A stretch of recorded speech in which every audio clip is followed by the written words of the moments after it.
Hey everyone, it's Stephanie aka Surimuchan. When I practice new dances, I'm not always confident that I'm doing it well or even correctly. So sometimes I will film myself practicing and then I'll have that either side by side or I'll overlay my practice on the original dance shot version for whatever dance I'm working on.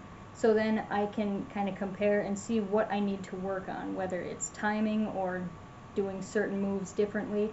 So that is what you'll be seeing today. This is my dance practice overlaid on the original dance shot version for Tsubaki Factory's Hana Moyou.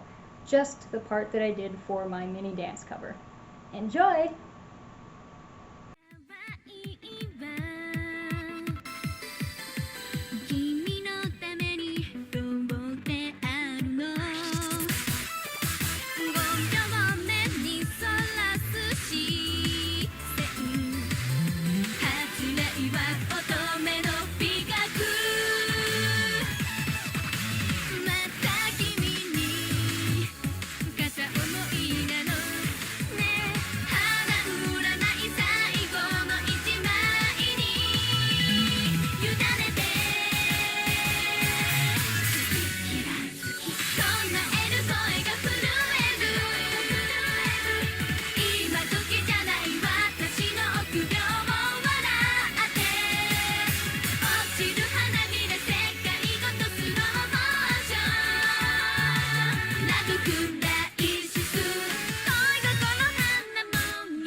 Good.